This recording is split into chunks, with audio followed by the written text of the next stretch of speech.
Шаарыбызда чет тилдерди үйрөтүүчү борборлор көп. Ал эми эне тилин үйрөтөм дегендер чанда. Жада калса кыргыз болуп кыргыз тилин билбегендер да бар. Бүгүнкү каарманыбыздын улуту немис болсо да кыргызча түш жооруйт. Акыркы жылдары кыргыз тилин бекер үйрөтүп келе жаткан Виктория Кринвальд өзү тууралуу маек берип жатып, Германияга такыр барбаганын айтып өттү. Саламатсызбы? Менин атым Виктория Кринвальд. Жашым 25-те, улутум немис. Негизи атам немис, апам болсо орус. Орус менен немис аралаш. Анан эжем бар. Ошо мен Казакстандан келгем. Казакстандан келгениме 15 жыл болду. Казакстандан келгенде мен кыргыз тилин билчү эмесмин. Мен казак тилин билчүм. Эми казак тили, кыргыз тили бири-бирине аябай окшош экен да. Мен 1-класска 5 жашында бардым, 4 жашымда мындай подготовительный класска барчумун. Ошол кезде анан мен казакча бат эле сүйлөп калгам, казак мектепте окугам, жалаң казакча бар мындай бүт, жалаң казакча болчу. 5-класска чейин окугам Казакстанда. Эми Кыргызстанга келгенде кайра 5-класска бардым, 18-мектепте. Туугандарым Германияда, биз мындай сүйлөшөбүз, бирок келечегимде саякатка барам, бирок мен мындай Кыргызстанда эле калгым келет. Виктория Кринвальд кыргыз тилин кантип үйрөндүңүз деген суроого төмөндөгүдөй жооп кайтарды. Казакстандан Кыргызстанга келгенде мен жазууну жазганда кыргыз тилден. Мен бүт казак тамгаларды жазып салгам да ошо жазуугачы, анан мугалимдер аябай таң калды. Кайдан алдың ошо тамгаларды? Мен мугалимдерге айтып салгам да ошо Казакстандан келгем, Казакстанда казак тилде мындай тамгалар бар экен да. Алар аябай таң калышты. Анан сабактан кийин кана калчы, биз силерге бит сага мындай түшүндүрүп беребиз, кандай болот кыргыз тили мен калганда.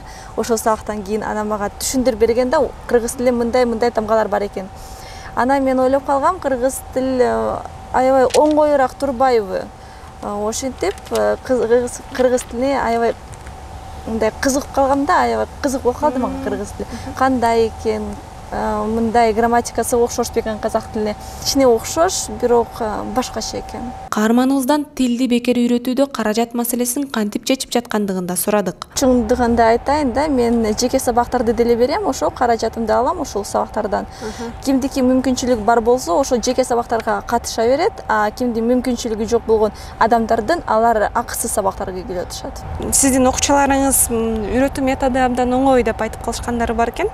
Сизди кандай метод менен үйрөтөсүз ошо кыргыз тилин? Мен жөнөкөй темалардан баштап, жөнөкөй сөздөрдөн баштап үйрөтөм. Мисалы үчүн бир сөздү алып, жана бир сөздүн бүт мүчөлөрдү түшүндүрүп берем аларга. Жана бүт мүчөлөрдү түшүндүрүп берсем, бүт мындай маанисин, сөздүн маанисин түшүндүрүп берсем, аларга мындай оңоюраак болуп калат экен да түшүнгөнгө. Ошентип эле үйрөнөм, аларды үйрөтөм. Сизден мындай бат үйрөнүп кеткен окуучуларыңыз болгонбу? Чет элдиктерден? Албетте. Марттын башынан бир топ окуучуларым бар.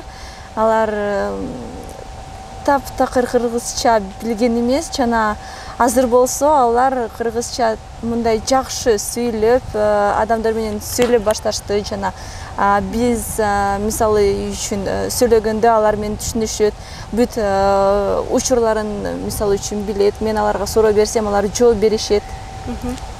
Аларга кандай болуп жатат? Кыргыз тили оңой үйрөнүүгө оңой болуп жатабы же татаал деп жатышабы? Биринчиден мисалы үчүн 1-2 сабакты өткөрсөң, 3-4 мүмкүн сабакты өткөрсөң, биринчи 4 сабакты өткөрсөң, алар албетте кыйналышат, анткени ал жаңы тил да, жаңы тил. Бирок кичине убакыт өтүп, алар түшүнүшөт, кыргыз тил мынча татаал деле эмес да.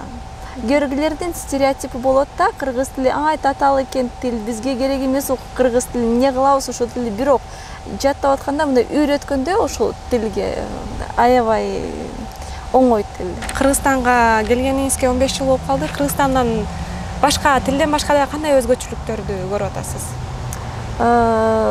Тилдерден башканыбы? Жок, кыргыз тилин сүйүп калдым деп атпайсызбы? Кыргыздардын да кайсы нерсесин сүйүп калдыңыз? Дагы бүт нерселерди жаман көргөн нерселерим жок таптакыр. Айта албайм деле анткени. Келечекке кандай план коюп жатасыз? Буюрса өз курстарымды ачам, жана Кыргызстанда калам. Өз чоң салымымды Кыргызстанга кошкум келет. элибиз үчүн. Сиздин кыргыз тил филологиясына окугум келет дегениңизди угуп калдым да. Ошол кыялдарыңыз күчүндө элеби? Албетте, ал күчүндө. Мен кыргыз тил филологиясына тапшырам, бирок БГУга тапшырганга мүмкүнчүлүгүм жок азыр. Ошондуктан мен Арабаев университетине тапшырам, буюрса мени күтүшсүн. Кыргызстан сиз үчүн эмне? Ата мекеним. Өзүңүздү кыргызстандык деп эсептейсиз? Албетте, мен кыргызстандыкмын деп эсептейм өзүмдү. Кыргыз элин, жерин, тилин сүйүп калдым деген каарманыбыз кыргыз тилин дагы да үйрөтө берем дейт.